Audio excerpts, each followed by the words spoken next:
Bonjour à tous, on se retrouve pour une nouvelle position avec ici le trait pour les noirs.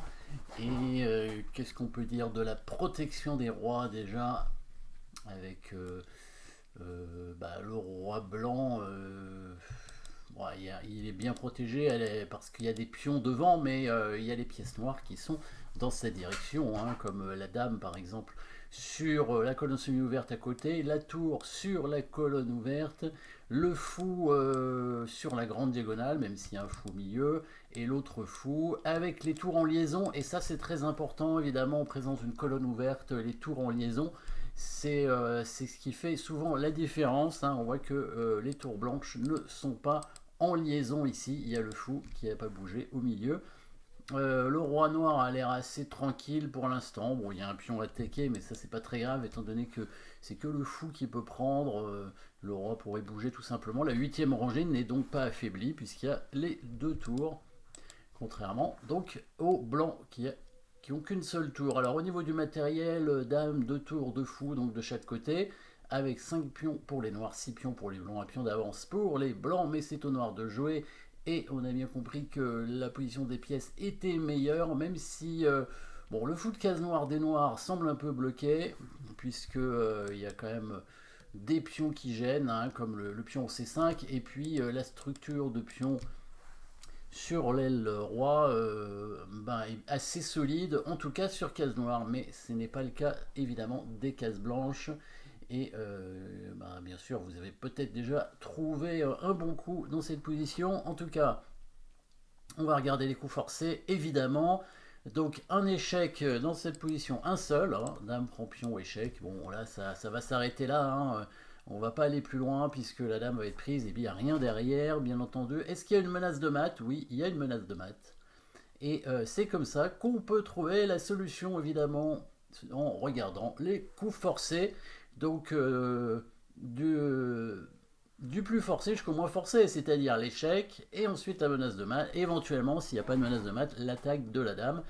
Mais ici, il y a une menace de mat, et c'est toute la difficulté. Comment trouver la menace de mat? C'est un peu un autre exercice qu'on peut faire à chaque position, hein. Est-ce qu'il y a une menace de mat dans la position? Alors évidemment, comme on recherche toujours des positions où il y a quand même quelque chose à trouver, en général, c'est quand même très intéressant de trouver la menace de mat, hein, puisque ça peut être la solution. Pas toujours, hein, là ça va l'être, mais dans les autres positions ça peut l'être, ça peut nous aider simplement à trouver un bon coup aussi, et en partie, évidemment, on ne sait pas s'il y a un bon coup à trouver, s'il y a une combinaison, bien sûr, on peut le sentir si on voit des schémas, beaucoup de schémas de position, de combinaison, on va dire tiens, ça me dit quelque chose, je l'ai déjà vu, est-ce que par hasard il n'y aurait pas une combinaison? Mais même si on ne connaît pas forcément les idées de schéma, simplement rechercher les coups forcés, ça peut nous aider quand même à trouver des bons coups parce qu'il y a des menaces qu'on n'aurait pas forcément vues au départ qui apparaissent et qui nous permettent peut-être de faire des choses différentes.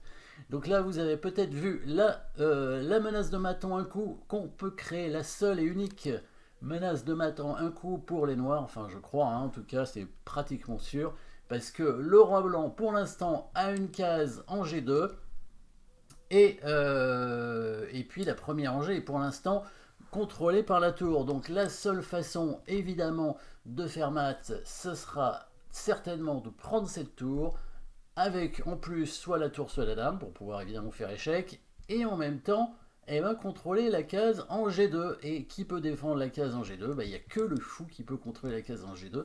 Donc le seul coup pour menacer mat, c'est bien tour prend fou en E4 qui menace tour prend E1 mat. Et oui, si la menace de mat, c'est évidemment que si on joue deux coups à la suite, et on mat. Évidemment, les blancs vont jouer un coup aussi. Ils vont probablement parer le mat, mais c'est très important de voir cette menace de mat. Ça nous permet donc de trouver des coups derrière, peut-être. Ici, sur tour prend fou, en plus on ne donne rien quand on prend le fou avec la tour, puisqu'il y a le fou qui protège, c'est simplement un échange, c'est même pas un sacrifice. Donc tour prend fou, bon là il va reprendre la tour, hein, sinon on a gagné le fou. Alors peut-être son meilleur coup ce serait de jouer son fou évidemment pour protéger sa tour, bien sûr, mais dans ces cas-là on a gagné un fou, Et on a quand même une attaque, hein, puisque on a maintenant le fou de cases blanches qui serait tout seul sur la diagonale, et on peut évidemment imaginer mettre la dame devant, et c'est ce qu'on va faire évidemment quand il va reprendre la tour, bien sûr, vous l'avez compris.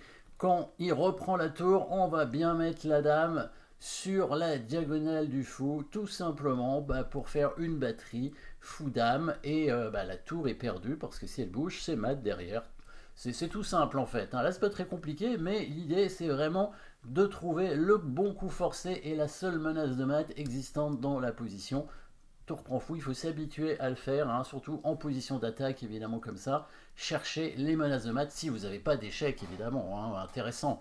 S'il n'y a pas d'échec intéressant, cherchez les menaces de mat, ça vous permet souvent de trouver des bonnes positions, des bons coups par la suite.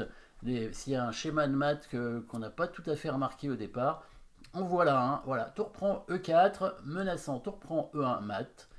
Il prend la tour parce que sinon, soit on prend la tour évidemment, soit on va quand même jouer la dame en F3 très probablement, hein, avec des menaces derrière, puisque maintenant sur tour prend tour, on met quand même la dame en F3, attaquant une deuxième fois la tour, donc là c'est quand même un sacrifice puisqu'on donne la tour contre le fou.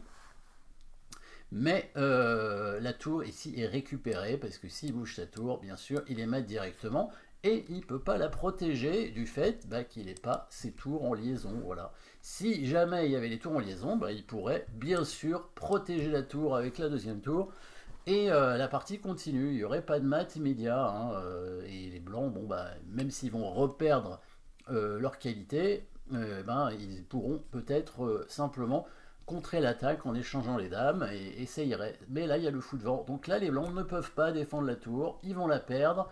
Et ensuite, le fou et la dame vont se retrouver sur la même diagonale pour créer des menaces de mat. Donc, à mon avis, le seul coup ici pour les blancs, c'est de proposer l'échange de dames, hein, en mettant la dame en E2. Voilà. Et ça permet d'éviter le mat, hein. Le fou ou la dame va prendre la tour, hein, ça ne change rien. Et voilà. Et là, il échange les dames. Et les noirs restent avec une pièce de plus. Peut-être c'était un petit peu mieux de prendre avec la dame, parce que ça permet de conserver l'attaque sur la tour et donc de gagner un temps. Dame prend tour, il est obligé de toute façon d'échanger dame pour éviter le mat, voilà. Et là on gagne un temps en attaquant la tour, ce qui fait que la tour va être obligée de bouger. De toute façon les noirs ont une pièce de plus, hein, et ils vont gagner assez facilement normalement cette partie. Par exemple on pourrait déjà gagner un pion ici en faisant fou D3, parce que s'il fait B3 pour défendre, évidemment, il y a le deuxième fou cette fois qui arrive et la tour est perdue. Voilà, donc là, on va gagner un pion. Bon, de toute façon, normalement, ça ne devrait pas poser trop de problèmes pour concrétiser cette finale avec un fou d'avance. Donc, n'hésitez pas à chercher vraiment les coups forcés. Et la menace de mat, c'est parfois assez difficile à trouver. Elle peut être un peu cachée parfois. Merci d'avoir suivi cette position. N'oubliez pas de vous abonner et à très bientôt.